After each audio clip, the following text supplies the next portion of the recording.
The station was old, not ancient like the things the elder races built, not grand or beautiful or wrapped in energy fields that hummed with the knowledge of a million years. It was just old in the human way. Scratched metal walls, flickering lights that the maintenance crew kept promising to fix, a coffee machine in the break room that made a sound like a dying animal every time someone pressed the button for black, no sugar. Meridian 9 sat at the edge of known space, a small steel box floating in a sea of nothing. It was a deep space relay station, which was a fancy way of saying it was a place where signals came in and signals went out and very little else happened. The crew of 14 lived their days in quiet routine.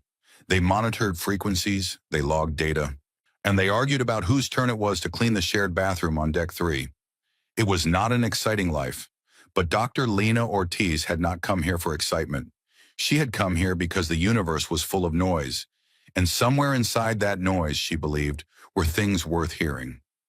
Lena was a signals analyst. She had spent 12 years studying the electromagnetic whispers of deep space, the background radiation of dead stars, the faint echoes of civilizations so far away that their light had not yet reached human eyes. She was good at her job. She was patient. And on the night of March 7, 2387, her patience was rewarded. It started as a flicker on her screen, a tiny spike in the data stream, barely visible against the background noise. Most people would have missed it. Most people would have written it off as interference, a solar flare bouncing off a piece of space junk, nothing important. But Lena did not write things off. She leaned forward in her chair, pushed her glasses up her nose, and pulled the spike apart layer by layer. It took her 3 hours. 3 hours of staring at numbers and waveforms, of running the signal through every filter and decoder she had. The coffee machine screamed twice during those hours, and she did not hear it either time. When she finally understood what she was looking at, she sat very still for a long moment. Then she stood up, walked to the door of the signals lab, and called down the corridor in a voice that did not sound like her own. "Someone get the captain." Captain Tomas Ayala was 57 years old. He had served in the human Navy for 30 years before they put him in charge of Meridian 9, which everyone understood was a polite way of saying they had put him on a shelf. He was too old for combat, too stubborn for politics, and too honest for diplomacy. So they gave him a relay station at the edge of nowhere and told him to keep the lights on. He arrived in the signals lab 4 minutes after Lena called, still pulling on his uniform jacket, his gray hair uncombed. He looked at Lena's face and the jacket was forgotten. "Show me," he said. Lena showed him. The signal was a cascade pulse. Even Ayala, who was no scientist, knew what that meant. Cascade pulses were emergency distress beacons used by the elder races, the vast and ancient civilizations that had ruled the galaxy for longer than humanity had existed. These species, hundreds of them joined together in a political body called the Concord of Elder Races, had technologies that made human science look like children playing with sticks. Their ships moved faster than light. Their cities floated between stars. Their oldest members had been alive when Earth was still covered in ice, and their distress beacons were not something you heard every day. "Where is it coming from?" Ayala asked. Lena pointed at the star chart on the wall. Her finger landed on a region marked in red, a place where the map became vague and uncertain, where the neat lines of known space dissolved into warnings and question marks. "The Void Scar Expanse," she said. Ayala stared at the map. The Void Scar was a wound in space itself, a vast region where some ancient war had torn reality apart. Gravity did not work properly there, or time moved strangely. Ships that entered did not come back. The elder races avoided it. Humanity had never even considered going near it. "What does the signal say?" Ayala asked. Lena played it for him. She had translated it from Archai, the shared language of the conquered, and the words filled the small room like a ghost. "We are dying. The lattice is failing. Any conquered vessel, respond. We are dying. The lattice is failing. Any conquered vessel, respond." It repeated over and over, a loop of desperation sent out into the dark by someone who was running out of time. "Who are they?" Ayala asked quietly. "The signal identifies them as the Vithari," Lena said. "I had to look them up. They are a member species of the Concord. Bioluminescent, communal, non-aggressive. Their civilization is built around a structure called the lattice. Are a kind of living space station. Population approximately 6 billion. 6 billion. The number hung in the air between them. Have you forwarded this to CENTCOM? Ayala asked. Yes, and I sent it to the nearest Concord relay buoy. That is standard protocol for any elder race distress signal we intercept. Ayala nodded. Good. Then we wait. They waited. The crew of Meridian 9 gathered in the common room and talked in low voices while the signal played on a loop through the station's speakers. 6 billion people, somewhere in the dark, calling for help. The sound of it settled into their bones. The Concord's response arrived 4 hours later. It came as an automated diplomatic packet, clean and precise and stamped with the seal of the Concord's Central Authority. Lena opened it at her console. She read it once. Then she read it again, because she was certain she had made a mistake. She had not made a mistake. The message was short. It said, Signal acknowledged. Species of origin, Vithari. Rescue assessment, non-viable. Resource expenditure exceeds projected survival probability. No fleet will be dispatched. Lena read it a third time. The words did not change. She printed it out because she felt like something this terrible should exist on paper, should have weight and texture, should be something you could hold in your hands and feel the wrongness of. She carried it to the common room where the crew was waiting, and she set it on the table and said nothing. They read it one by one. Nobody spoke for a long time. It was Engineer First Class Diego Reyes who broke the silence. He was 24 years old and had been on Meridian 9 for only 3 months, and he had not yet learned to hide what he was feeling. They are just going to let them die, when he said. 6 billion people, and they ran the numbers and decided it was not worth it? The void scar is extremely dangerous, said Dr. Priya Chandra, the station's astrophysicist. She was trying to be reasonable. Her voice shook anyway. The Concord is not wrong about the risk. Any rescue fleet would face enormous losses just getting there. So you do not send a fleet and 6 billion people die in the dark, Reyes said. That is the answer? That is what the great and wise elder races decided? Nobody had a response to that. Captain Ayala stood at the back of the room. He had not spoken since Lena brought the message. He watched his crew. Why these 14 people on their small and unimportant station? And he saw what was happening on their faces. He saw the anger and the grief and the helplessness, and underneath all of it, the thing that made humans what they were.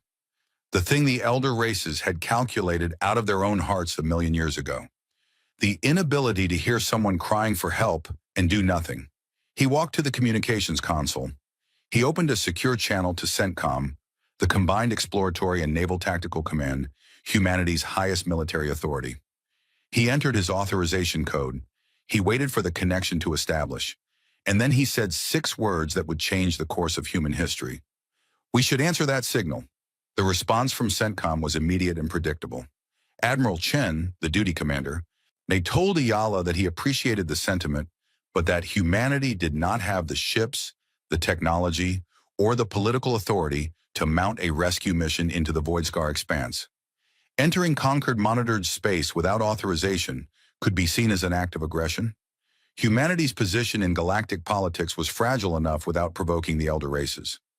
Ayala listened to all of this patiently. Then he said, With respect, Admiral, I did not ask for a risk assessment. I said we should answer the signal. Captain Ayala, you are commanding a relay station, not a battle group. I am aware of that, sir, but I am also aware that 6 billion people are dying right now while we discuss procedure. The channel went silent for a long moment. Then Admiral Chen said, I will escalate this to the Joint Chiefs. Do not do anything foolish, Thomas. Ayala closed the channel. He turned to find his entire crew standing behind him, watching. He looked at their faces one by one and saw the same thing in every pair of eyes. It is not our call anymore, he said, but I wanted them to hear it from someone. 3 days passed. The signal kept pulsing. Lena monitored it obsessively, tracking its strength, measuring the gaps between repetitions. The gaps were getting longer. The Vithari were losing power. During those 3 days, Lena did something she had not been asked to do. She went back to the original signal, and she tore it apart again, deeper this time, looking at layers she had not examined before. Signals were like rivers. They carried things with them, sediment and debris, traces of where they had been and how they had traveled. Lena was very good at reading rivers. What she found changed everything. She found the targeting data. Every signal had a target, a direction, an intended recipient. The Concorde's Cascade Pulse system was designed to reach specific Concorde relay networks, to funnel distress calls to the nearest Elder Race Fleet Command. That was how it was supposed to work. That was what everyone assumed the Vithari had done. But the Vithari had not done that. The targeting data showed that the Vithari had aimed their signal everywhere. Not at the Concorde, not at any specific species or fleet or authority. They had pointed their dying cry at the entire galaxy, in every direction, on every frequency, as loud as they could make it. It was a scream thrown into the void with no expectation of who might hear it. Watch, the Concorde had received it because the Concorde had receivers everywhere. But the signal was not addressed to the Concorde. It was addressed to anyone, to everyone, to whoever was listening. The elder races had heard it and decided that only they were qualified to respond, and then decided not to. They had appointed themselves the gatekeepers of a cry for help and then locked the gate. But the signal had leaked through. It had traveled further than the Concorde expected, carried by the strange physics of the Void Scar, amplified by the very distortions that made the region so dangerous. It had reached the galactic fringe. It had reached a small, unimportant relay station, crewed by a species that the elder races considered barely worth noticing. The signal was not meant for humans. Humans were not important enough. Humans were not old enough, wise enough, powerful enough. The Vithari had probably never even heard of humans. No one had considered for a moment that the small, young, fragile species on the edge of nowhere would be the ones to hear the call. But they heard it. Lena brought her findings to Captain Ayala. He read her report in silence. When he finished, he set it down and looked out the window at the stars. "They were not calling us," he said. "No," Lena said, "but we heard them." "Yes." Ayala was quiet for a long time. The signal pulsed in the background, that desperate repeating voice, growing weaker with every cycle. 6 billion lives attached to a fading whisper. "It does not matter who they were calling," Ayala said finally. "What matters is who answers." He opened the channel to CENTCOM again. This time he sent not just a request, but Lena's full report. When the signal analysis, the targeting data, the proof that the Concorde had turned its back not just on the Vithari, but on the very principle that a cry for help should be answered. He sent it to the Joint Chiefs, to the Senate, to every military and civilian authority in human space. And then, because he was Tomas Ayala, and he had never in his life been good at waiting for permission, he sent it to the press. Within hours, every human being with access to a news feed knew about the Vithari. They knew about the signal. They knew about the Concorde's response. And they knew that somewhere in the most dangerous region of the galaxy, 6 billion people were dying alone because the universe's greatest civilizations had decided they were not worth saving. The reaction was not political. It was not strategic. It was not calculated. It was human. On Earth, people gathered in the streets. On Mars, the Colonial Assembly held an emergency session that lasted 14 hours. On Titan, dock workers refused to go home until their representatives promised action. On the frontier colonies, where life was hard and resources were thin, and people understood in their bones what it meant to be alone and afraid, and far from help, the response was loudest of all. The message was simple, and it came from everywhere at once, from every corner of human civilization, spoken in 100 languages but meaning the same thing. Someone is dying. We have to help. Ayala stood at the window of Meridian 9 and watched the comm channels light up, message after message after message, a tide of human voices rising against the cold mathematics of the conquered. He was an old man on a forgotten station at the edge of nowhere. He had not expected any of this when he opened that channel. He had just said what he believed. But that was the thing about humans. You only needed one of them to say the obvious thing, the thing that everyone was already feeling, and the rest would follow. Not because they were told to, not because it was smart or safe or sensible, but because there was something in them, something the elder races had lost or never had, something that heard a cry in the dark and could not, would not turn away. The signal pulsed, weaker now, but still there, and on the far side of the galaxy, In the ancient halls of the Concorde, where species that had watched stars be born and die sat in their perfect chairs and made their perfect calculations. A small notification appeared on a monitoring screen. It noted that the young species called humanity appeared to be mobilizing in response to the Vithari distress signal. The notification was flagged as a low-priority curiosity. Nobody paid it much attention. They would learn in time that this was a mistake. The argument lasted 6 weeks. It was the loudest, most bitter, most passionate argument humanity had with itself in a generation. And it happened everywhere at once. In the Senate chambers on Earth, where politicians who had not raised their voices in decades stood and shouted at each other across the floor. In the colony assemblies on Mars and Titan and the frontier worlds, where representatives who normally fought about water rights and trade tariffs suddenly found themselves debating the meaning of being human. Only in kitchens and classrooms and factory floors, and the cramped quarters of deep space cargo haulers, where ordinary people watched the news and felt something they could not quite name burning in their chests. The question was simple. The answer was not.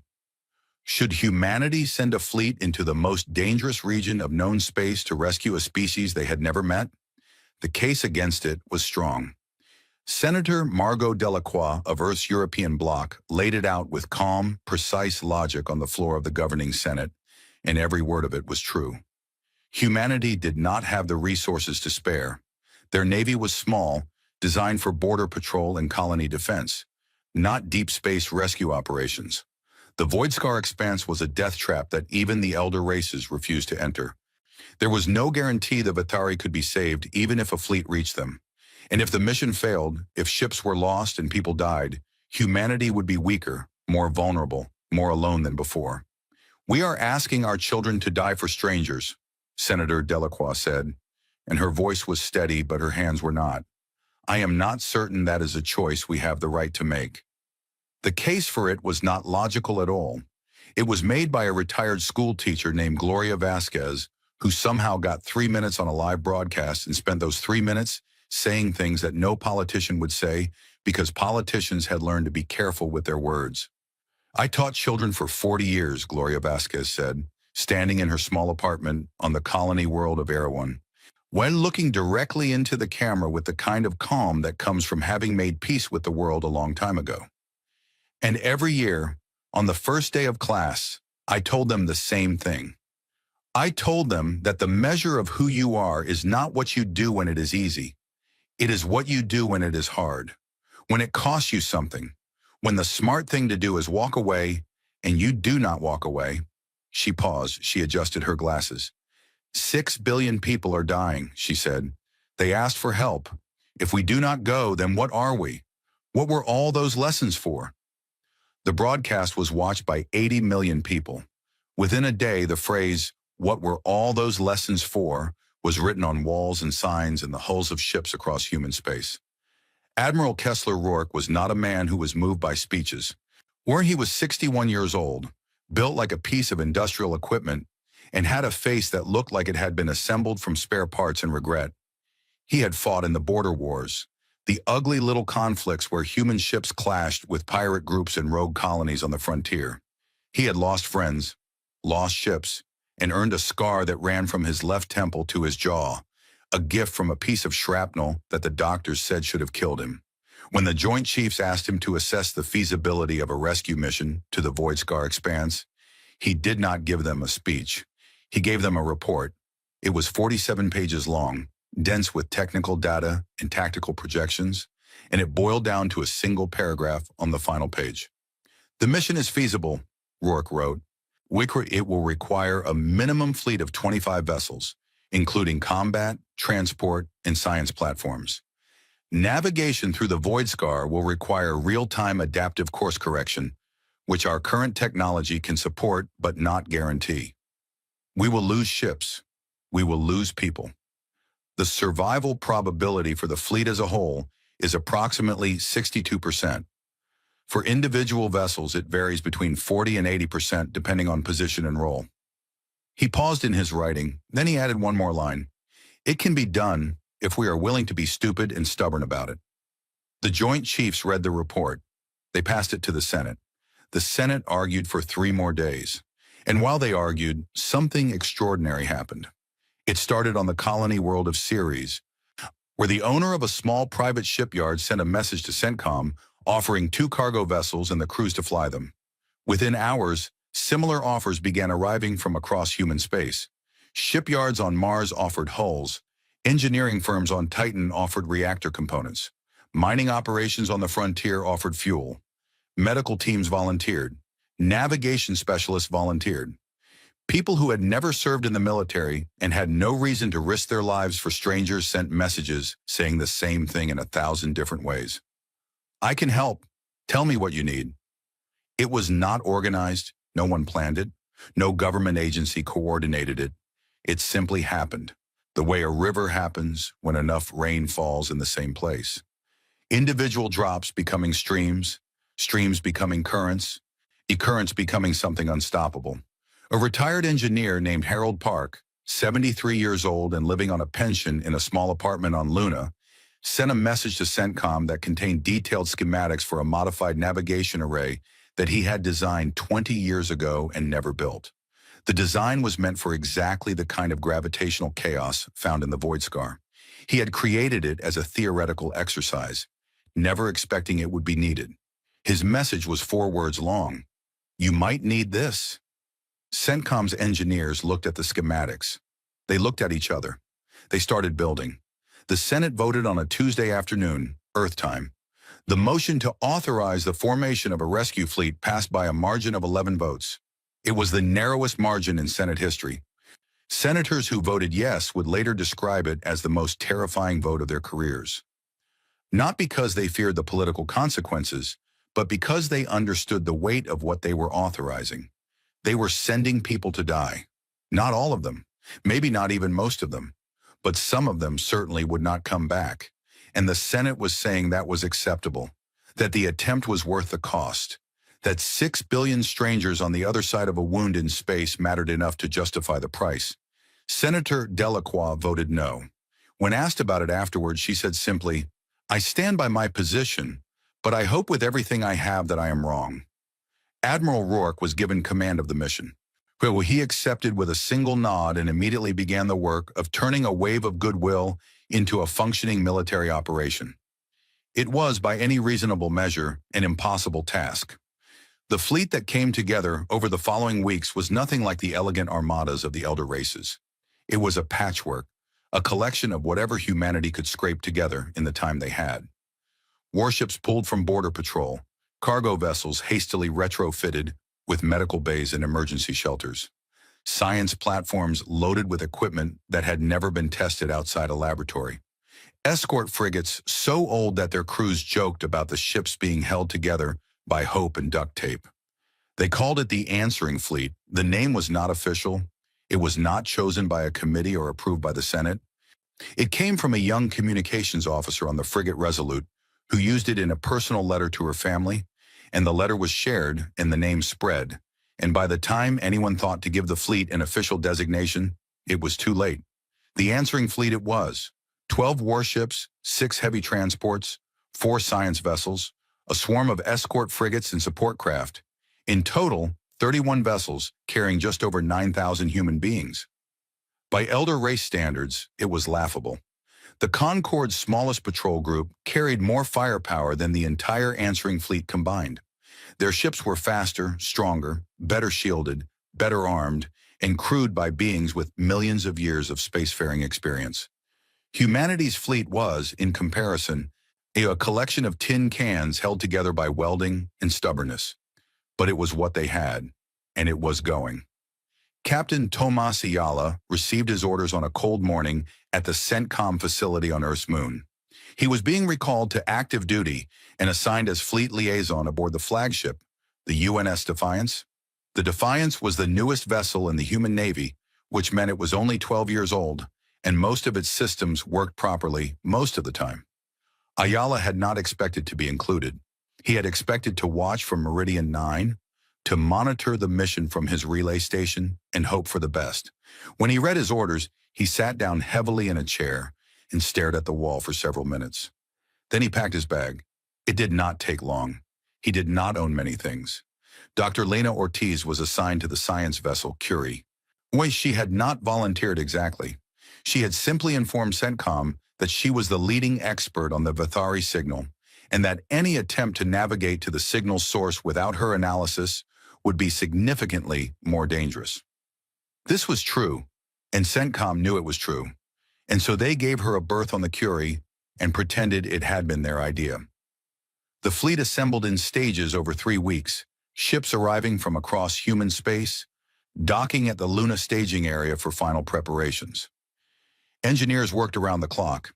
Harold Park's navigation array was built and installed on the Defiance. Modified versions were distributed to every vessel in the fleet.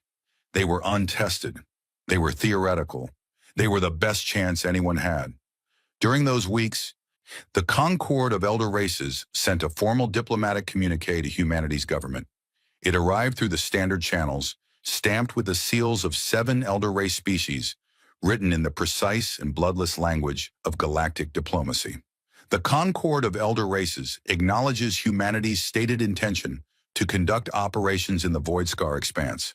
The Concord advises in the strongest possible terms that such operations are inadvisable. The Void Scar expanse is classified as a restricted hazard zone under Concord Navigational Authority. Any losses sustained by human vessels within this zone will be the sole responsibility of the human species. The Concord will not provide escort, support, navigation assistance, or rescue services. Well, this communique serves as formal notice that humanity proceeds at its own risk. The subtext was not subtle. Don't embarrass yourselves. Don't make us watch you die. And above all, don't expect us to care when it goes wrong. Admiral Rourke read the communique in his office aboard the Defiance. He read it carefully because Rourke was a careful man, and then he forwarded it to every ship in the fleet with a note attached. Read this, understand it. They are not coming to help us. We are on our own. If that changes your mind, there is no shame in stepping off. If it does not change your mind, I will see you at departure. Not a single person stepped off. The night before departure, Captain Ayala walked the corridors of the Defiance. The ship was buzzing with activity, crews running final checks, loading supplies, testing systems. He passed through the mess hall where off-duty personnel sat in small groups, talking quietly. Some were writing letters, some were playing cards, some were just sitting, staring at nothing, making their peace with what was coming. He stopped at a viewport on the observation deck. Through the thick glass, he could see the fleet spread out against the stars. 31 ships, their running lights blinking in the dark, small and fragile and absurdly brave. Beyond them, the galaxy stretched out in its cold and ancient vastness, the territory of species that had been building empires when humanity was still learning to make fire. A young officer appeared beside him, Lieutenant Commander Yuki Tanaka, assigned to the frigate Kestrel. She was 30 years old, small and sharp-featured, and with a reputation for being one of the best tactical pilots in the fleet. "Captain," she said, "couldn't sleep either." "No," Ayala said. They stood together in silence for a moment, looking at the stars. "Are we doing the right thing?" Tanaka asked. It was not a challenge. It was a genuine question, asked by a woman who was about to risk her life and wanted to hear the answer one more time. Ayala thought about it. He thought about the signal, still pulsing, weaker every day. He thought about 6 billion beings he had never met, dying in the dark, their call for help answered by silence. He thought about the Concord's message, that cold calculation, that precise and mathematical indifference. "I do not know if it is the right thing," he said honestly, "but I know it is not the wrong thing. And sometimes that is enough." Tanaka nodded slowly. "That is enough for me," she said. She left. Ayala stayed at the viewport a while longer. In the reflection of the glass, he could see his own face, older than he remembered, tired in a way that sleep would not fix. Behind his reflection, the stars burned on, indifferent to the small dramas of small creatures. But the small creatures were going anyway. The fleet departed at 0600 hours, Earth Standard Time, on a Thursday morning that most of humanity would remember for the rest of their lives. The ships moved in formation, a slow procession of steel and light, passing the orbital stations and the lunar colonies and the defense platforms that marked the boundary of Earth's domain. People watched from every vantage point. On Earth, crowds gathered at observatories and rooftops. And on the colonies, workers stopped and pressed their faces to windows. Children held up handmade signs that the fleet could not see, but that somehow mattered anyway. As the fleet passed the last Concorde monitoring buoy at the edge of human space, its sensors tracked them silently. Data was transmitted to Concorde intelligence networks. In the halls of the elder races, where beings of immense age and power conducted the business of a galaxy, the departure was noted with mild interest. On a Concorde observation platform orbiting a nameless star, two ambassadors watched the fleet's trajectory on a display screen. One was a Scythe, an ancient amphibian species whose members lived for 10,000 years and who had seen civilizations rise and fall like tides. The other was a Dren, a crystalline being whose species communicated through resonance and who were known throughout the galaxy as philosophers and observers. The Silith ambassador studied the tiny dots of the human fleet as they moved toward the Void Scar. Her large dark eyes held an expression that might have been pity. "They know they are going to die, don't they?" she said quietly. The Dren tilted its crystalline head. Light refracted through its body, casting small rainbows on the walls. It considered the question with the careful attention that its species gave to all things. "They know," it said. "That is what makes them interesting." The Scythe made a sound that did not translate into any human language. It was the sound her species made when they encountered something they did not understand, which was rare for a being that had lived for 8,000 years. "Interesting," she repeated. "Is that what we are calling it now?" "I do not have a better word," the Dren admitted. They watched the fleet until it was too far away to track. Then the display went dark, and they returned to the business of the Concorde, and the humans were forgotten, as humans always were, by a galaxy that had never learned their names. But the humans had not forgotten the Vithari, and they were not going to. The answering fleet moved through open space for 6 days before reaching the boundary of the Void Scar expanse. During those 6 days, the crews trained and prepared and tried not to think too much about what was waiting for them. Admiral Rourke held daily briefings that were short, honest, and entirely free of the kind of inspirational nonsense that military commanders sometimes felt obligated to produce. "Here is what we know," he said on the 4th day, standing in the Defiance's war room with his officers arranged around a holographic display of the Void Scar. "It is going to be bad. Our navigation systems are untested. The gravitational distortions will be unpredictable. We will encounter hazards that we cannot prepare for because no one has survived to describe them. Some of us will not make it through." He paused. He looked at his officers one by one. "But someone needs to be on the other side of that mess. Someone needs to reach the Vithari, and the only people in this galaxy who are willing to try are the people in this room and the people on these ships. So we are going to go in there, and we are going to get through it, and we are going to do it the way humans have always done impossible things. One problem at a time, with whatever we have, until we are done, or we cannot continue." He straightened up. His scar caught the light. "That is all. Get some rest. We enter the Void Scar tomorrow." Tomorrow came. The fleet reached the boundary, and on every ship, 9,000 human beings looked out at the swirling chaos of broken space and felt the full weight of what they had chosen. Lena Ortiz sat at her station on the Curie, her screens alive with data, her hands steady on the controls. The signal was still there, faint and desperate, pulling them forward like a thread in the dark.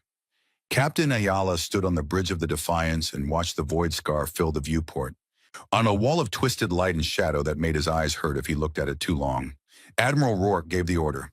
"All ships forward, stay tight, stay sharp, and stay human." The answering fleet entered the Void Scar. Behind them, the stars of known space disappeared, swallowed by the chaos. Ahead of them, there was only the unknown, and the faint, dying pulse of 6 billion voices asking the universe a question that the universe had refused to answer. The humans were answering it now, whatever the cost. The Void Scar was worse than anyone had imagined. They had prepared for it. They had run simulations and studied data and listened to the warnings of every scientist who had ever tried to model what happened when ancient weapons tore space apart. They had expected danger. They had expected chaos. They had not expected it to feel alive. The moment the fleet crossed the boundary, reality changed. Not gradually, not gently, but all at once. Like stepping through a door into a room where the laws of physics had been written by someone insane.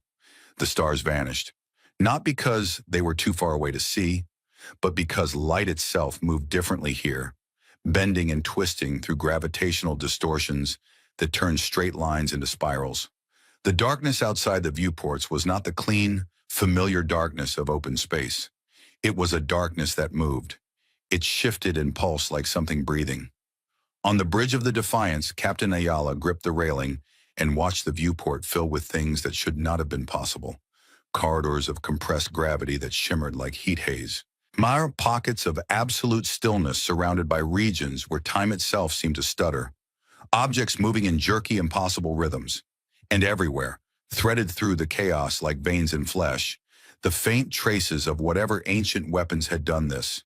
Energy signatures so old they had become part of the landscape. All ships, report status. Admiral Rourke's voice came through the fleet comm, steady as stone. The reports came in. Every ship had made it through the boundary. Every ship was intact, but every crew was shaken. The navigation array is online, reported Lieutenant Massey from the Defiance's nav station. His voice was calm, but his eyes were very wide. It is working, mostly. We are getting real-time gravitational mapping, but the distortions are changing faster than the models predicted. I am compensating manually. How long can you keep that up? Rourke asked. As long as I need to, sir. Rourke nodded. Good man. All ships, follow the Defiance's course exactly. No deviations. If your navigation array disagrees with mine, follow mine anyway. We stay together. They moved forward, slowly, carefully, like people walking through a dark house where the floor might not be where they expected it. The science vessel Curie broadcast a constant stream of updated navigational data, Lena Ortiz and her team working without rest, feeding information to the fleet as fast as they could process it. Lena had not slept since they entered the Void Scar. She was running on coffee and adrenaline, and something deeper than either, a kind of focused intensity that her colleagues had learned to recognize and stay out of the way of. Her screen showed the space ahead of them in layers of data, gravitational fields and energy readings, and temporal fluctuation maps, and she read them the way a sailor reads the sea. Gravity well forming at bearing 072, she said into the fleet channel. Recommend course adjustment 15 degrees port. The fleet adjusted, the gravity well passed to their starboard side, a swirling distortion that pulled at the ships like a current in a river. The hulls groaned. The crews held on. Another one, bearing 315. This one is stronger. Recommend course adjustment 22 degrees starboard and increase to full thrust for 30 seconds to clear the pull zone. The fleet adjusted again. The engines strained. On smaller ships, the lights flickered as power was diverted to propulsion. It went on like that for hours. An endless series of adjustments, each one a small act of survival, each one guided by Lena's data and the human instinct of the navigators who turned her numbers into action. It was not elegant. It was not the smooth, effortless sailing of an elder race fleet moving through clean space with engines that bent reality to their will. It was messy and exhausting and terrifying, and it worked because the people doing it refused to stop. The first loss came 18 hours in. The frigates Condor and Sparrow were holding position on the fleet's port flank when the space between them changed. There was no warning. Lena's instruments registered a massive gravitational spike, but by the time the data reached her screen, it was already too late. A gravity shear, a wall of compressed force where space-time folded sharply against itself, materialized directly between the two ships. The Condor was thrown sideways. Its hull buckled, twisted, and the ship was pulled apart at the molecular level in less than 2 seconds. There was no explosion. There was no sound. One moment the Condor existed, and the next moment it was a cloud of atoms dispersing into the distortion.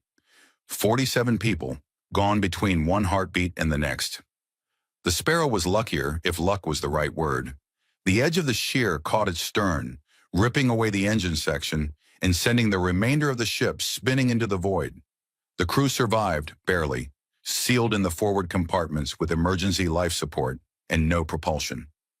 The transport Gallipoli moved in and evacuated them under conditions that no training manual had ever prepared anyone for, in matching spin rates and extending docking bridges across churning, unpredictable space. 47 dead, the first names on a list that would grow longer. Admiral Rourke did not make a speech. He marked the losses in the fleet log, he noted the position for later memorial, and he gave the order to continue. There would be time for grief later, if there was a later. On the Curie, Lena stared at the data from the gravity shear and felt something cold settle in her chest. She had not seen it coming. Her models had not predicted it. The void scar was not just dangerous in the ways they had expected. It was dangerous in ways that could not be anticipated, that emerged from the chaos without pattern or warning. She went back to her models. She tore them apart and rebuilt them from scratch, incorporating every piece of data they had gathered since entering the void scar. She worked for 6 hours straight, stopping only to drink water, and when she was done, she had something new. Not better exactly, not more accurate in any traditional sense, but different. Her original navigation model had been built on physics, clean mathematical physics, the kind that operated on principles and laws and predictable outcomes. But the void scar did not obey clean physics. It obeyed chaos. And chaos, Lena realized, could not be predicted, but it could be felt. She built a hybrid model, part mathematics, part intuition. The mathematics gave them probability fields, regions where danger was more or less likely. The intuition came from the navigators themselves. How do human beings whose brains were designed by millions of years of evolution to detect patterns in noise, to sense danger before it could be quantified, to make gut decisions in situations where logic failed? She called it the Ortiz Protocol, though she would have preferred a less dramatic name. The protocol fed her probability data directly to the navigators' displays and asked them to do something no computer could do, feel their way through. It worked. Not perfectly, not safely, but it worked better than pure mathematics because the void scar was not a mathematical place. It was a place that rewarded the kind of thinking that humans excelled at, the irrational, instinctive, pattern-seeking madness of a brain that had evolved to survive on a planet where the weather could kill you and the animals were all trying to eat you. The elder races had never developed anything like it because the elder races had never needed to. They had engines that could avoid the void scar entirely. They had technology that made danger irrelevant. They had forgotten, if they had ever known, what it was like to navigate by feel, by fear, by the pounding of blood in the ears, and the tightness in the gut that said, "Turn now, turn hard, something is wrong." Humans had not forgotten. Humans were built for this. The fleet pressed deeper. Days passed. The routine of crisis became its own kind of normal. Wake up, eat something, go to your station, navigate through impossible space, avoid dying, sleep if you could. Repeat. On the 4th day, they encountered the remnants. Lena saw them first on her sensors. Large objects, metallic, Choi arranged in formations that suggested purpose rather than accident. She initially thought they were debris from the ancient war that had created the void scar. She was wrong. The remnants were machines, autonomous weapons built by whoever had fought that war millennia ago, still operational, still following their last orders. They were enormous, each one the size of a small warship, angular and brutal in design, covered in armor that had weathered 10,000 years and still held. When the fleet's energy signatures triggered their sensors, they activated with a hum that every ship in the fleet felt through their hulls. "Contact," Admiral Rourke said, and his voice was very calm. "Battle stations." The fight was unlike anything the human Navy had trained for. The remnants were powerful but rigid. Their weapons were devastating, in energy beams that could cut through hull plating like paper. But their tactics were ancient, programmed for a war that had ended 10,000 years ago against an enemy that no longer existed. They attacked in patterns, mathematical and precise, the same sequences repeated with machine perfection. Human ships were weaker.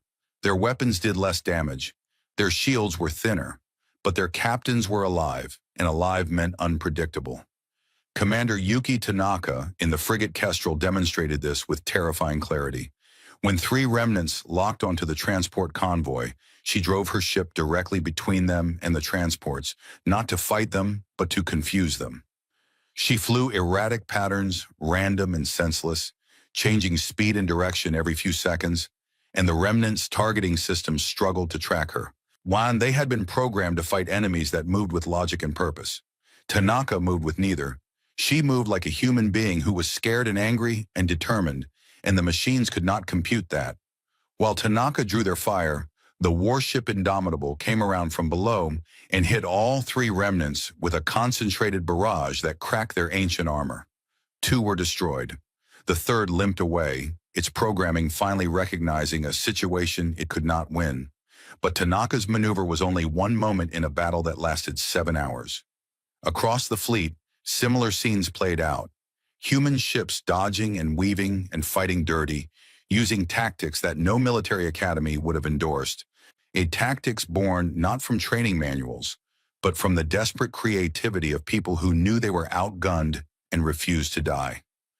The warship Yamato used itself as bait, drawing a cluster of remnants into a gravity distortion that crushed them. The science vessel Pascal overloaded its sensor array and used the resulting electromagnetic pulse to blind a remnant long enough for the frigate Resolute to destroy it from behind. The crews improvised, adapted, and fought with a furious inventiveness that the machines had no answer for. But the machines were many, and the humans were few, and the battle took its toll. The frigate Gallant was hit by 3 energy beams simultaneously and broke apart. The warship Sentinel lost its engine section and had to be towed. The transport Verdun took a hit to its medical bay. The screams on the comm channel lasted longer than anyone could bear to remember. By the time the last remnant was destroyed or driven off, the fleet had lost 4 more ships and 112 people. The survivors were battered, exhausted, and running on nothing but adrenaline in the stubborn refusal to stop. Admiral Rourke surveyed the damage reports in his war room and said nothing for a long time.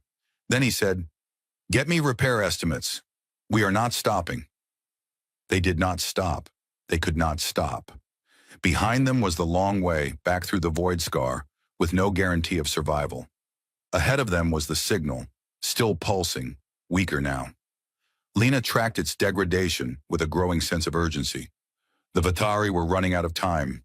The fleet was running out of time. Everything was running out of time. On the 7th day, Commander Tanaka requested a private channel with Captain Ayala. "I need to tell you something," she said. "Go ahead," Ayala said.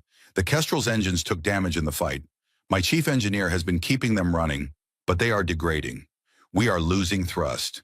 Within 2 days, we will not be able to keep up with the fleet." Ayala was silent. "I am not telling you this because I want to stop," Tanaka said quickly.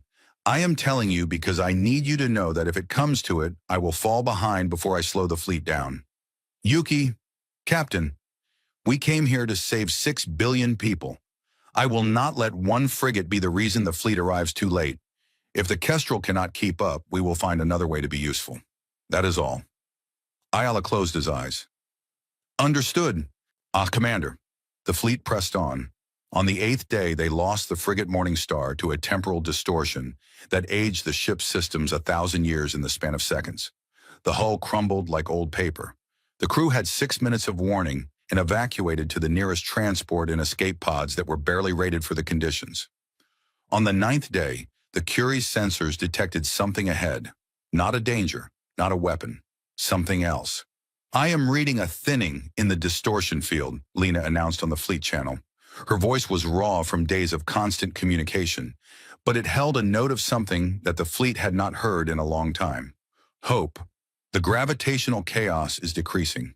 I think we are approaching the far edge of the void scar." The fleet accelerated carefully, made every ship's navigator working with Lena's data and their own instincts, threading through the last barriers of twisted space.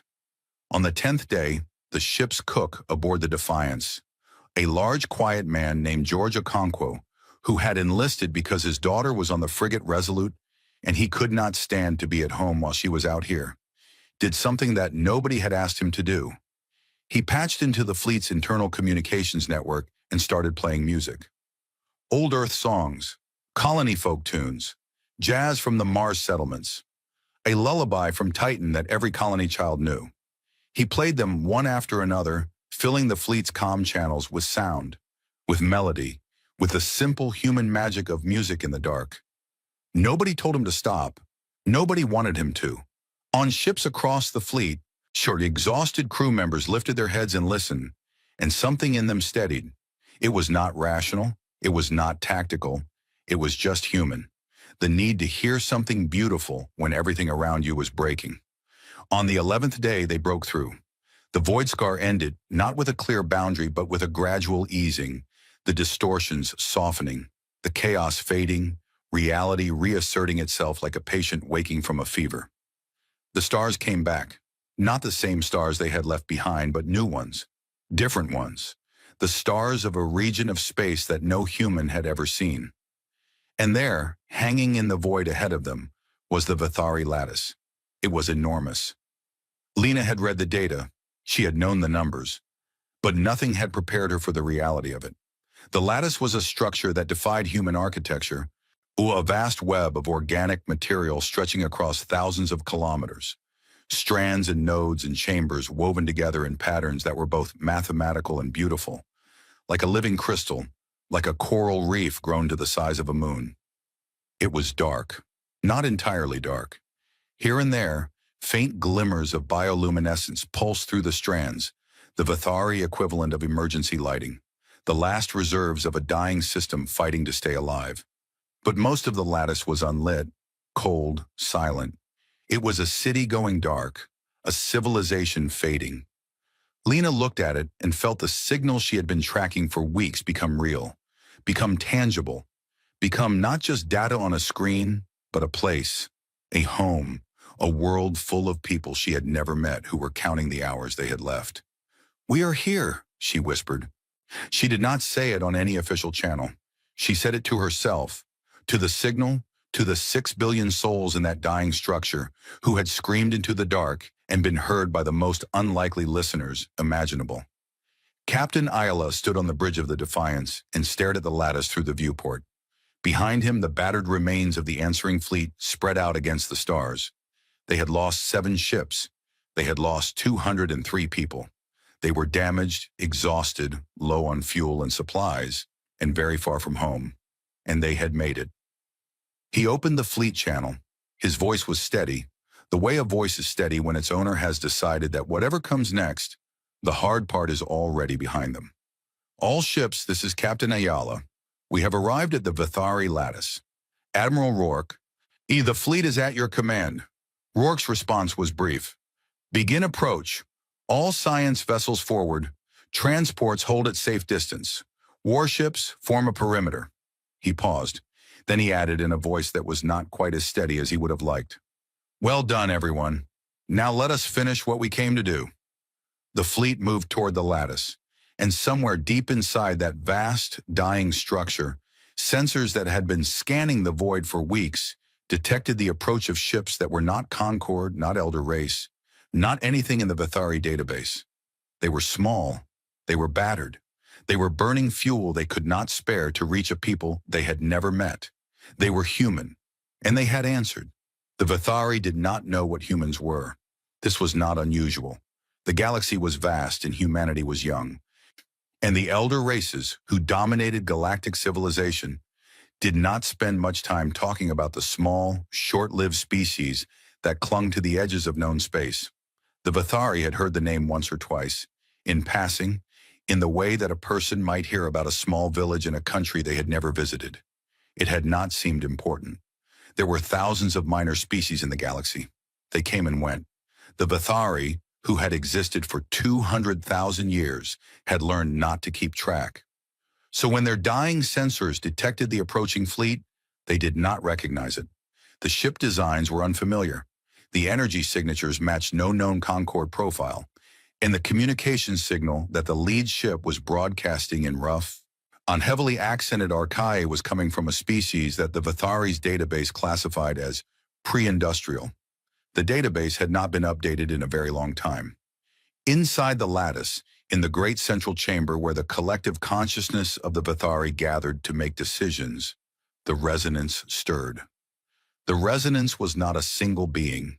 It was the Vithari's shared voice, a living expression of their communal mind, formed from the thoughts and feelings of billions of individuals merging together like drops of water forming an ocean. When the resonance spoke, it spoke for all of them, and right now all of them were confused. "Unknown vessels are approaching," the resonance said, and its voice rippled through the lattice like light through water. "They are broadcasting on our distress frequency. Would they claim to be here in response to our signal?" A wave of something passed through the collective consciousness. Not hope. The Vithari had spent too many weeks watching their lattice die to feel hope so easily. It was more like bewilderment. They had sent their signal to the galaxy. The Concord had refused to come. And now, out of the chaos of the Void Scar, ships were arriving that did not belong to any power the Vithari recognized. What are they? The resonance asked itself, which was the same as asking 6 billion individuals simultaneously. The answer came back fragmented, uncertain. Small species, young, primitive by Concord standards, barely spacefaring. Why would they come? The resonance wondered. No one had an answer for that. Captain Ayala stood on the bridge of the Defiance and looked at the lattice through the viewport. Up close, it was even more extraordinary than it had appeared from a distance. The organic strands of the structure glowed faintly with bioluminescence, soft blues and greens and purples that shifted and moved like aurora. Even dying, even failing, the lattice was one of the most beautiful things Ayala had ever seen. He opened the communication channel. He had practiced what he was going to say, had gone over it in his head a dozen times during the approach. But now that the moment was here, the practiced words felt wrong, too formal, too careful. So he threw them away and spoke plainly, the way he had spoken his entire life. "This is Captain Tomas Ayala, representing the human species. We received your distress signal. We are here to help." The silence that followed lasted long enough that Ayala began to wonder if the communication systems were working. Then the resonance replied. Its voice came through the speakers in a way that was unlike any voice Ayala had ever heard. It was layered, textured, as if 1,000 people were speaking in perfect unison, each one adding a different shade of meaning to the same words. "We do not understand," the resonance said. "You are not conquered." "No," Ayala said, "we are not. Our signal was a cascade pulse. It was intended for conquered species. You should not have been able to receive it. We received it anyway." Another pause. The bioluminescence in the nearest strands of the lattice flickered, a pattern that Lena, watching from the Curie, recognized as agitation. "Yet the Concord refused to send aid," the resonance said. "They determined that rescue was not viable. The Void Scar expanse lies between us and the rest of the galaxy. No fleet has crossed it in 10,000 years. We crossed it," Ayala said simply. The silence this time was different. It had weight. "You crossed the Void Scar," the resonance repeated, and for the first time, its layered voice held something that sounded like emotion. "You should not have survived." "Some of us did not," Ayala said. "We lost 7 ships and 203 people on the crossing." The flicker of bioluminescence spread through the lattice like a wave, strand after strand lighting up and going dark in rapid succession. The Vithari's version of shock. "You lost your people," the resonance said quietly, "crossing space that was never meant to be crossed." "For us?" "Yes." "Why?" It was the simplest question in the universe, and Ayala found that he did not have a complicated answer. "Because you asked for help," he said. The resonance did not respond immediately. Inside the lattice, 6 billion Vithari processed what they had been told.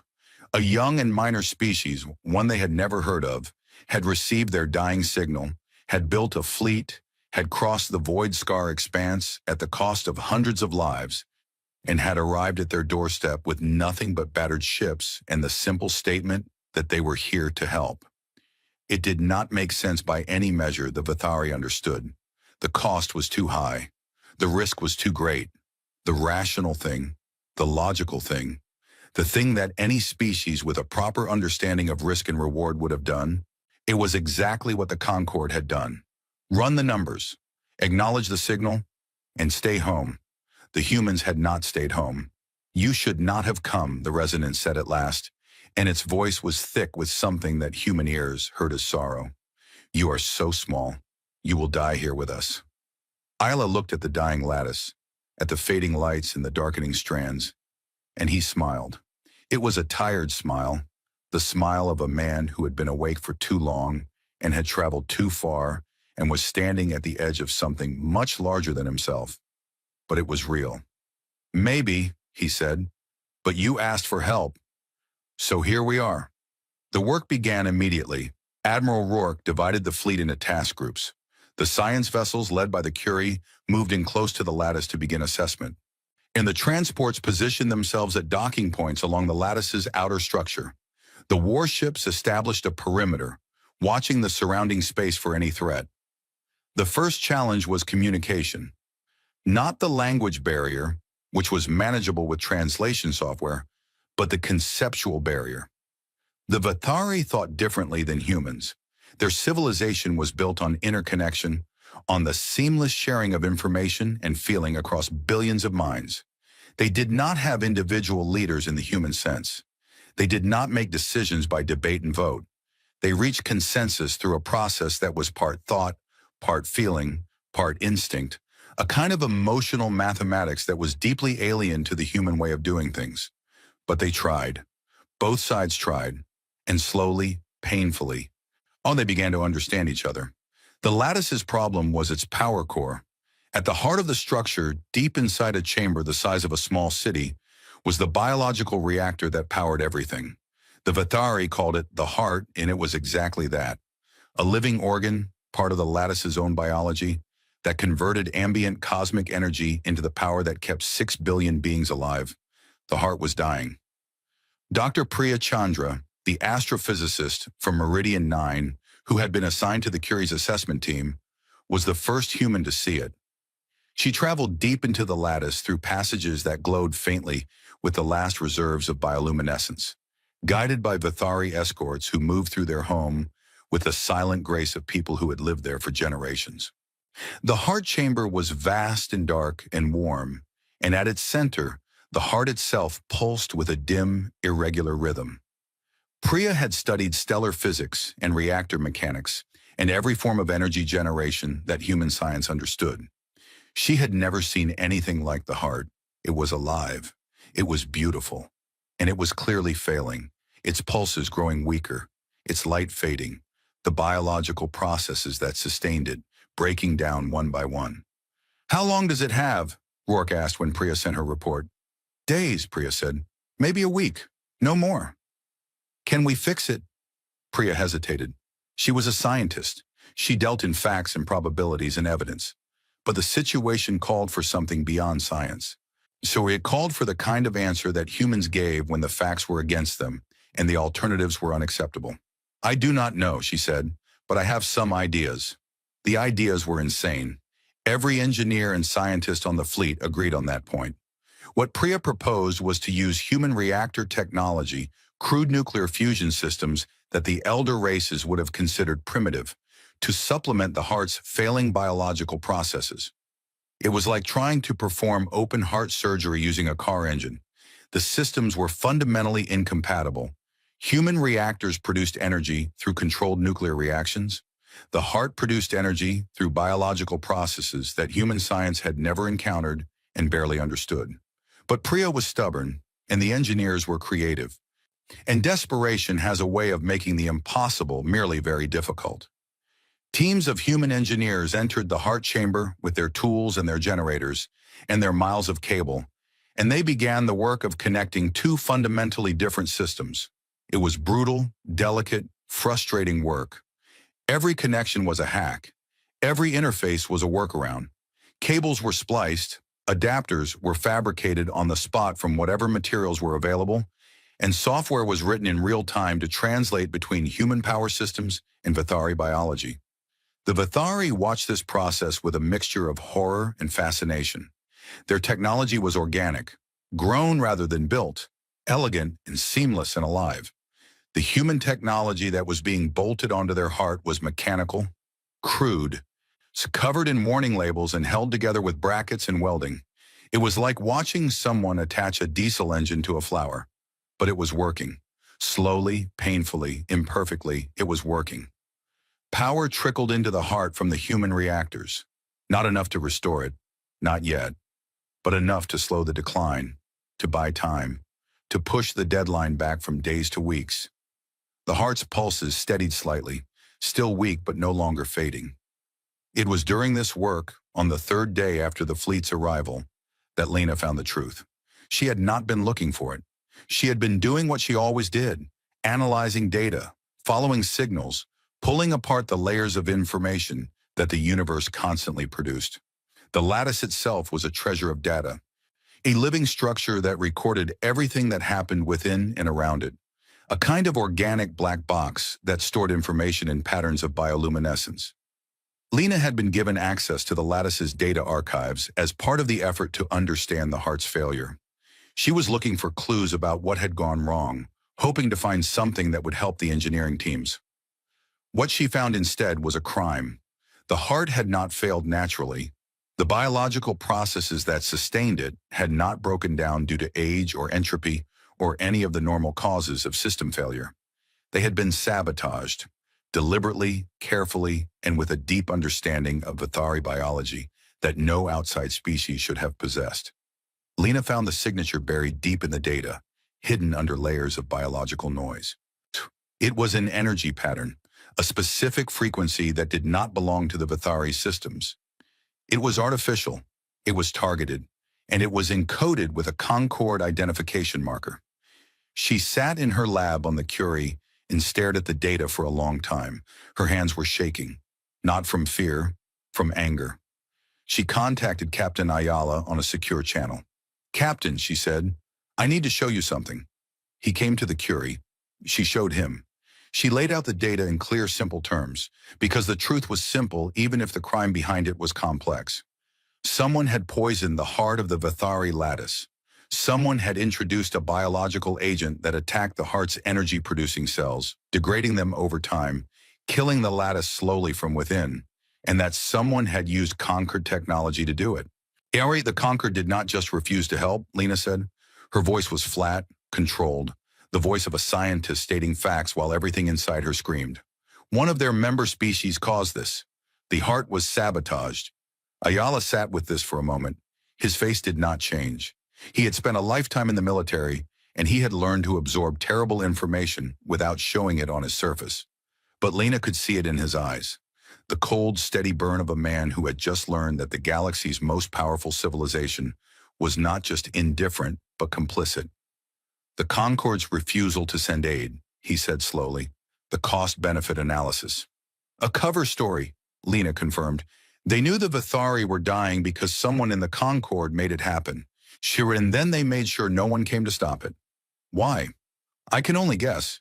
The Vithari lattice is an extraordinary piece of biotechnology. Their understanding of organic energy systems is unmatched. If the Vithari died, their technology would be available for salvage. Their territory would be open. And no one would know it was anything but a natural disaster, because no one was supposed to make it through the void scar to find out. No one except us. No one except us." Ayala stood up. He walked to the viewport and looked out at the lattice, at its fading lights and failing strands, at the 6 billion lives that were hanging on by a thread. He thought about the Concord's message, that cold, precise assessment of risk and reward. He thought about the senators and the ambassadors and the ancient, 8 powerful beings who had looked at this situation and decided that 6 billion people were an acceptable loss. He turned back to Lena. "Send this data to Admiral Rourke, all of it, encrypt it, and back it up on every ship in the fleet." "What are you going to do?" Lena asked. "I am going to tell the Vithari the truth," he told them. He stood in the great central chamber of the lattice, surrounded by the fading light of a dying civilization, and he told the resonance what Lena had found. He did not soften it. He did not present theories or possibilities. He presented the data, clear and irrefutable, and let the Vithari see for themselves what had been done to them. The reaction was unlike anything the humans had witnessed. The lattice shook, not physically, though the vibrations in the organic structure were real enough to be felt. Or it shook emotionally, 6 billion minds processing the same terrible truth at the same moment. A wave of grief and rage and betrayal that rolled through the collective consciousness like a storm. The resonance, when it finally spoke, did so in a voice that was barely above a whisper. "We trusted them," it said. "The Concorde was supposed to protect us." Ayala did not have words for what he felt. He was a ship captain, not a diplomat, not a counselor. He did not know what to say to a civilization that had just learned it was being murdered by its own allies. But he said the only thing he could. "We are still here," he said, "and we are not leaving until the lattice is safe." The work on the heart intensified. With the sabotage identified, the engineering teams could now target the biological agent that was degrading the heart systems. Priya Chandra and her team developed a countermeasure, a crude but effective chemical treatment that neutralized the agent, clearing the heart's biological pathways and allowing the natural energy production to resume. It was not a permanent fix. The heart had been damaged too severely for a quick repair. But combined with the human reactor supplements, it was enough. The heart's pulses grew stronger. The bioluminescence in the lattice's strands began to brighten. Slowly, strand by strand, section by section, like dawn spreading across a landscape. On the fifth day, the first residential section of the lattice came back online. Lights flickered to life. Environmental systems resumed. And in that section, Vithari, who had been huddled in the cold and dark for weeks, felt warmth return to their homes. They glowed. It was how Vithari expressed emotion, their bioluminescent bodies lighting up in patterns that conveyed feelings more complex than words could capture. And the pattern they expressed now was one that the human engineers working nearby could not translate but could somehow understand anyway. Gratitude. Overwhelming, wordless, radiant gratitude. Word of the sabotage spread through the fleet like fire. The human crews had been tired before. They had been determined before. But now they were angry, and human anger, properly directed, was a force that the galaxy had not yet learned to reckon with. Engineers worked double shifts. Medical teams treated Vithari patients who had been injured by failing systems, applying human medicine to alien biology with the same improvised ingenuity that had characterized the entire mission. Crew members who had no technical skills found other ways to help, carrying supplies, clearing debris, doing whatever was needed. Admiral Rourke watched all of this from the Defiance and allowed himself, for the first time since the mission began, a moment of something that felt almost like pride. Then he pushed it aside and returned to the problem that had been growing in his mind since Lena's discovery. If the Concorde had sabotaged the Vithari, they had done it expecting the Vithari to die quietly, alone beyond the reach of help. But the Vithari were not dying anymore. The lattice was stabilizing, and the evidence of what the Concorde had done was now stored on every ship in the answering fleet. Someone in the Concorde was going to realize that their plan had failed, and when they did, they would come to finish the job. Rourke called his captains to a strategy meeting. He laid out the situation plainly. "We have to assume they are coming," he said. "I do not know when. I do not know how many ships, but they will not allow the Vithari to survive with the evidence of what was done to them." "What can we do?" asked Captain Chen of the warship Indomitable. "We have 12 combat-capable ships, most of them damaged. A Concorde battle group would destroy us in minutes." "Probably," Rourke said, "but we are not leaving." He looked around the room. Nobody argued. Nobody suggested retreat. These were people who had crossed the Void Scar. They were not going to run now. "We prepare the best defense we can," Rourke said, "and we prepare something else, something that matters more than guns." On the seventh day, the lattice's lights were coming back on across entire sections. The heart was stabilizing. The Vithari were emerging from their shelters, blinking in the returning light, reaching out to touch the humans who had saved them with gentle, glowing hands. On the Defiance, Lena Ortiz sat in the communications lab and prepared the most important data transmission of her life. On the long-range sensors, something appeared at the edge of the system. Ships, many ships, moving fast. The Concorde had come. They came out of faster-than-light travel like a wall of light. 30 Concorde warships materializing at the edge of the star system in a formation so precise it looked like geometry given form. Each ship was enormous, sleek, and beautiful in the cold, functional way that the elder races built things, designed not to impress but to dominate, and impressing anyway because that was what happened when a civilization with 1 million years of experience built something meant to kill. The smallest Concorde warship in the formation was larger than the Defiance. The largest was the size of a small moon. A dreadnought-class vessel whose hull was covered in energy arrays that hummed with more destructive power than humanity's entire military combined. They moved in perfect unison, 30 ships operating as a single entity, and the space around them bent slightly from the sheer gravitational weight of their drives. On the bridge of the Defiance, Captain Ayala watched them arrive and felt the cold settle into his stomach. He had been a military man for 30 years. He knew what he was looking at. This was not a patrol. This was not a diplomatic envoy. And this was a fleet sent to end something. 30 contact, reported the tactical officer, and her voice had the careful steadiness of someone who was very frightened and very determined not to show it. All confirmed Concorde military vessels. They are slowing to combat approach speed. Admiral Rourke was already on the bridge. He had been there for the past 2 hours, ever since the long-range sensors first detected the approaching fleet. He stood at the center of the command deck with his hands clasped behind his back, his scarred face unreadable. "All ships, battle stations," he said, "but no one fires unless I give the order. Understood? No one fires first." Acknowledgements came in from across the fleet.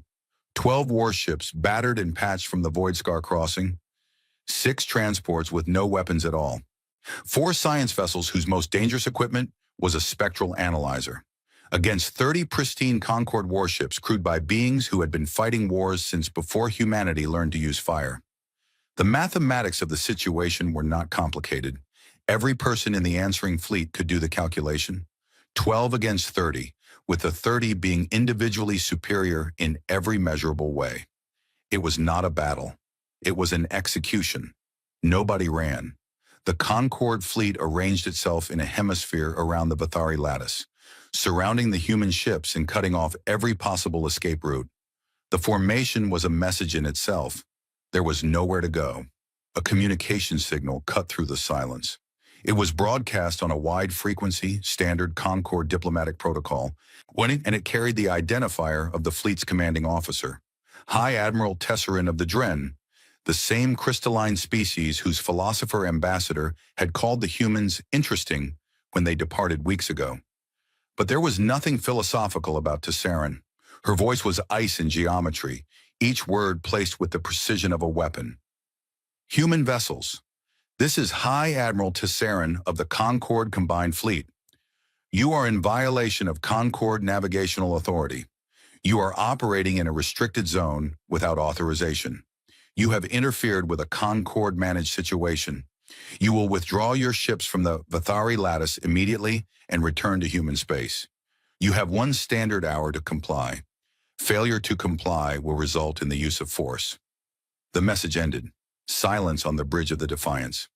Silence across the fleet. Admiral Rourke looked at Captain Ayala. Ayala looked back. "A Concorde-managed situation," Ayala repeated quietly. "Is that what they are calling it?" "It seems so," Rourke said. "They poisoned 6 billion people, and they are calling it a managed situation." Rourke did not reply. He did not need to. They both knew what the phrase meant.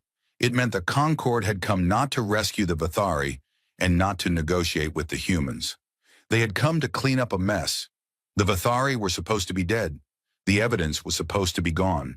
And now 12 human ships were standing in the middle of the crime scene with the proof in their databanks.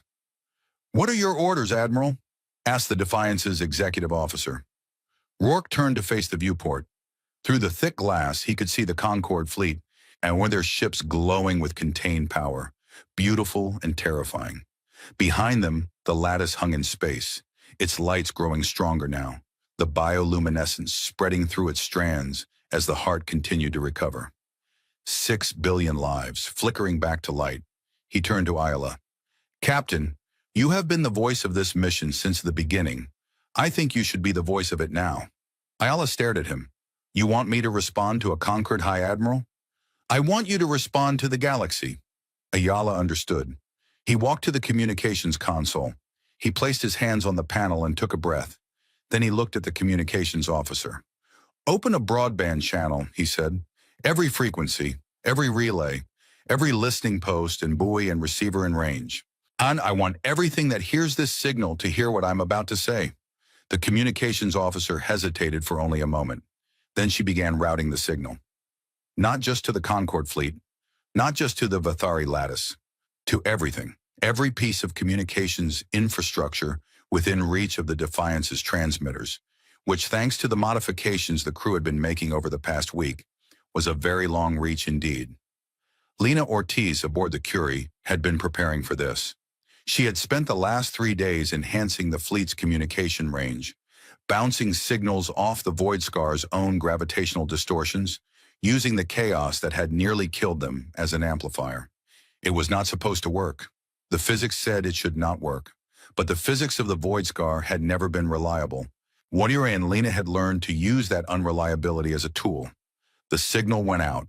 It rippled through space at the speed of light, and then faster, carried by the relay network, amplified by the Void Scar's distortions, reaching further and further into the galaxy. It reached Concorde listening posts. It reached the communication networks of 100 species. It reached the halls of the elder races and the small, quiet stations of the minor species that no one ever listened to. The galaxy leaned in. Captain Thomas Ayala, 60 years old, standing on the bridge of a battered warship surrounded by 30 enemy vessels, spoke. This is Captain Thomas Ayala of the United Nations ship Defiance, representing the human species. I am broadcasting on all frequencies to every species within range of this signal. What I have to say concerns all of you, he paused. He looked at the viewport, at the Concorde fleet, at the lattice, at the stars. Behind us is the Vathari lattice. It is home to 6 billion living beings. 7 weeks ago, they sent a distress signal. Their lattice was dying. Their power systems were failing. They called out to the galaxy for help. The Concorde of elder races received that signal. They ran an assessment. They determined that rescue was, and I quote, non-viable. They said the cost was too high. They said the risk was too great, and they let 6 billion people die in the dark. We are humans. We are not members of the Concorde. We were not meant to receive that signal.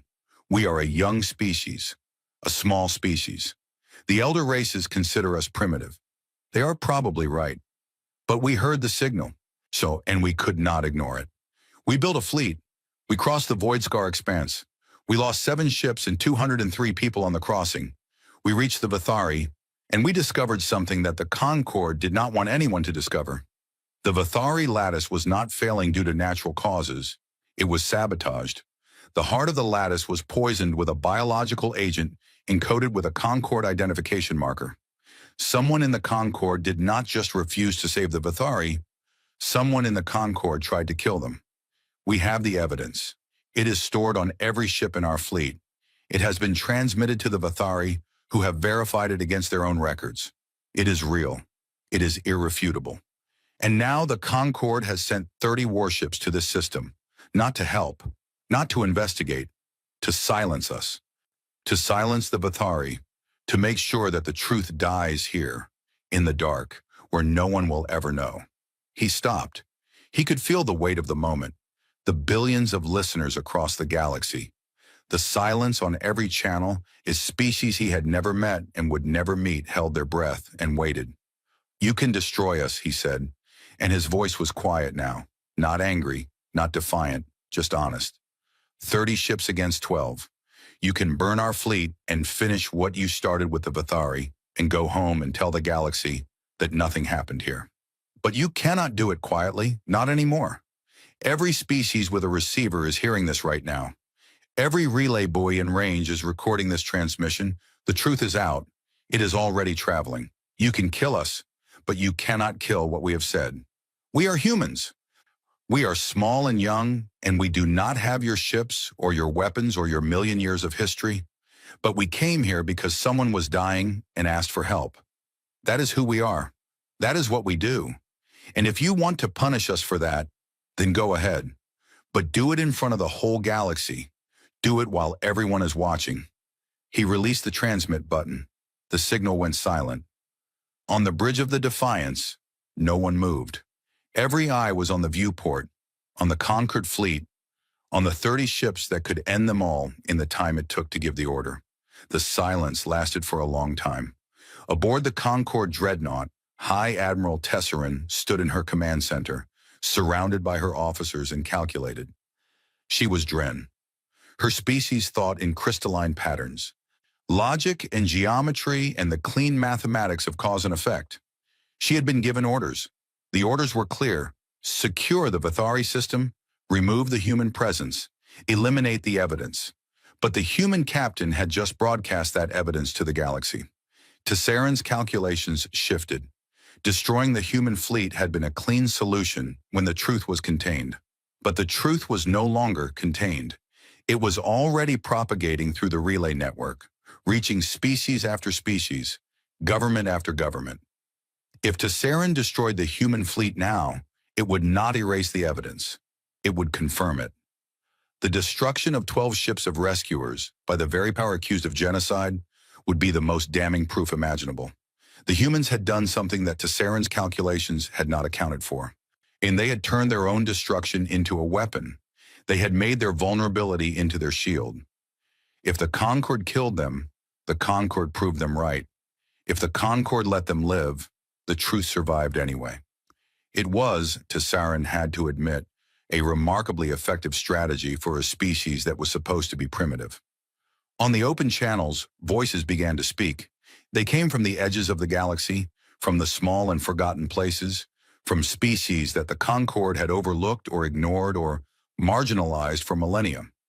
The Calori, a species of gas giant dwellers who had not spoken in Concorde channels for 300 years. The Methani, a desert species whose request for Concorde membership had been denied 4 times. The Orith, the Fennec, the Tessali, dozens of minor species whose names the elder races barely knew. They did not have fleets. They did not have weapons. They did not have the power to change anything by force, but they had voices and they used them. "We are listening," the Calori said. "We hear you," the Methani said. "We are watching," the Oreth said. One by one, they joined the channel. Small voices, quiet voices, voices that had never mattered in the grand politics of the galaxy. But together, they were not quiet at all. Together, they were a chorus, and the chorus was growing louder. On the Concorde dreadnought, Tesserin watched the communication logs fill with messages from species she had never considered worth tracking. Her officers shifted uncomfortably. This was not in the plan. This was not how the galaxy was supposed to work. The minor species were supposed to stay quiet. They were supposed to know their place. Mana, then a voice spoke that was not minor at all. The Silith ambassador, the ancient amphibian who had watched the human fleet depart weeks ago with pity in her large dark eyes, broke protocol. She was on a Concorde observation platform, surrounded by Concorde officials, and she opened a direct channel to the fleet and spoke without authorization and without apology. "I am Ambassador Nalith of the Silith Collective," she said, and her voice carried the weight of 8,000 years of life. "I have served the Concorde for longer than most member species have existed. I have watched civilizations rise and fall. I have seen the Concorde do great things and terrible things, but I have never seen anything like what I have seen today." She paused. The galaxy waited. 12 ships, she said. 12 small, fragile. Well, human ships crossed the Voidscar expanse to answer a signal that was not meant for them. They lost their people. They saved 6 billion lives. And now they stand, outnumbered and outgunned, and they refuse to move. "High Admiral Tesserin, I know you have your orders. I know the mathematics of your situation. But I ask you to consider something that mathematics cannot measure. These humans answered a signal. They did not have to. No one expected them to. No one asked them to. They heard someone crying for help and they came, not because it was rational, not because it was safe, not because they had anything to gain, but because something inside them could not do otherwise. And now you would kill them for it." Her voice hardened. "What does that make us? What does the Concorde become in the eyes of every species listening right now? If we destroy the only people in this galaxy who answered the call?" Tesserin did not respond immediately. She stood in her command center and felt, for the first time in her long career, the ground shifting beneath her feet. Not physically, politically. The Concorde's power had always rested on the assumption that the elder races were the moral center of the galaxy, the wisest, the most advanced, the most worthy of leadership. That assumption was cracking. 12 human ships had cracked it. On the bridge of the Defiance, Ayala stood and watched and waited. He had said what he had to say. He had done what he could do. The rest was out of his hands. Beside him, Admiral Rourke watched the tactical display. The Concorde fleet had not moved. They had not powered weapons. They had not advanced. They were holding position. Again, Rourke knew enough about military operations to know what that meant. It meant someone was reconsidering. "They are not firing," Rourke said quietly. "Not yet," Ayala said. "Not ever," Rourke said, and there was certainty in his voice that surprised even himself. "Listen to the channels, Tomas. Listen to what is happening." Ayala listened. The voices were still coming, still growing. Species he had never heard of, worlds he could not find on a map, people he would never meet, all of them saying the same thing in different words. "We are watching. We are listening. We see what you did.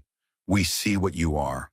The Concorde fleet held position for 3 hours. During those 3 hours, the galaxy changed.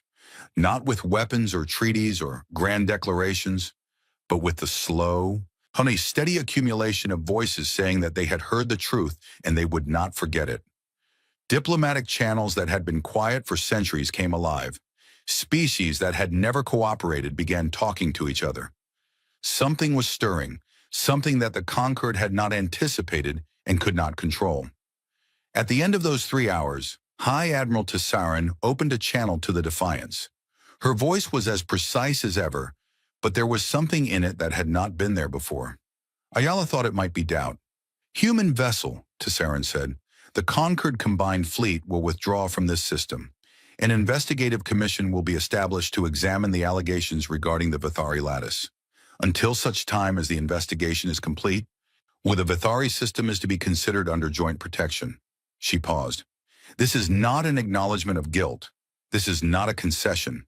This is a practical decision based on current circumstances." "Understood, High Admiral," Ayala said. "Captain Ayala." "Yes." A long silence. Then Tessarin said something that was not in any protocol manual, something that a Dren High Admiral was not supposed to say. "Your species is a problem." Ayala almost smiled. "We get that a lot." The Concorde fleet withdrew. They turned, those 30 gleaming ships, and they moved away from the Vithari system in perfect formation, disappearing into faster-than-light travel one by one, until the space around the lattice was empty of everything except the battered, beautiful, impossible answering fleet. On the lattice, the lights were coming back on. Well, not all of them. Not yet. The heart was stabilizing but still weak, still dependent on the human reactor supplements, still bearing the scars of its poisoning. But the darkness was retreating. Section by section, strand by strand, the Vithari's home was coming alive again. Bioluminescence rippled through the structure in waves of color, blue and green and gold and purple. The Vithari's way of expressing what they felt, and what they felt was something that had no exact translation in any human language, but that the humans understood anyway. The resonance spoke. Its voice filled the lattice and reached the human ships through every open channel, layered and vast and trembling with emotion. "You came for us," it said. "You did not know us. You had nothing to gain. You had everything to lose. And you came. The Concorde who knew us, to who were our allies, who shared our galaxy for 200,000 years, tried to destroy us. And you who were strangers, who were small, who were young, you crossed the impossible and saved us. We will not forget. The Vithari will not forget. For as long as our lattice endures, for as long as our species lives, we will remember what humanity did. We will remember the ships that came. We will remember the people who died so that we could live. We will remember." In the weeks that followed, the galaxy rearranged itself. The Concorde did not collapse. Institutions that old and that powerful do not collapse quickly, but they cracked. The investigation into the Vithari sabotage revealed what everyone already suspected, that a faction within the Concorde, led by interests who coveted Vithari biotechnology, had orchestrated the attack. The revelation did not destroy the Concorde, but it destroyed the myth of the Concorde's benevolence. And myths, once broken, do not heal. Minor species across the galaxy, emboldened by what they had witnessed, began forming their own alliances. The Kalori and the Methani and the Orath and dozens of others, species that had spent centuries being ignored, found each other and found their voices. They called themselves the Open Signal Coalition, named for the Vithari's original broadcast that had been heard by the most unlikely listeners in the galaxy. Humanity became something it had never been before. Not powerful, not feared, not mighty, something else entirely. The species that answered. The species that heard a cry in the dark and came running, not because it made sense, but because they could not do otherwise. Diplomatic envoys arrived from across the galaxy. Trade agreements were signed. Cultural exchanges were established.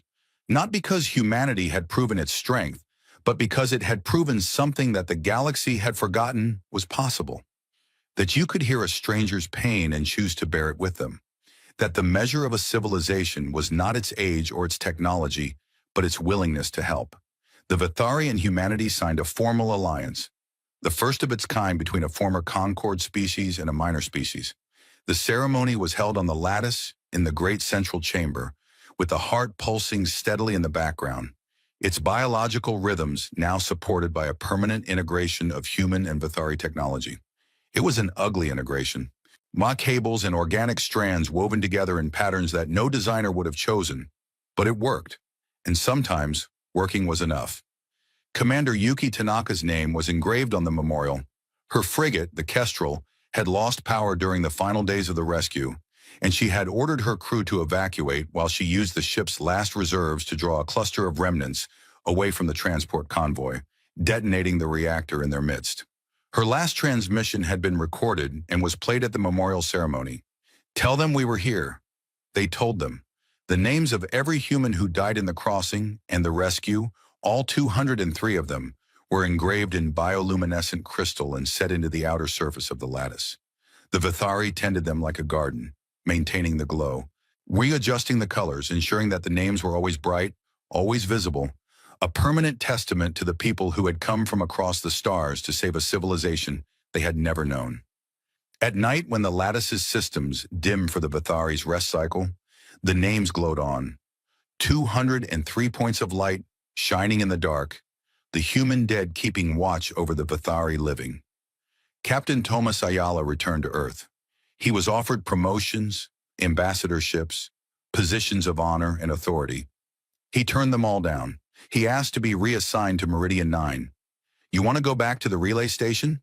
the Admiral asked, bewildered. "Yes," Ayala said. "Tomas, you are a hero. Every government in human space wants to give you a medal. The Vithari named a section of their lattice after you. Anax, you could have any posting you want." "I want the relay station." He went back. Meridian 9 was the same as he had left it. Scratched metal walls, flickering lights, the coffee machine that sounded like a dying animal.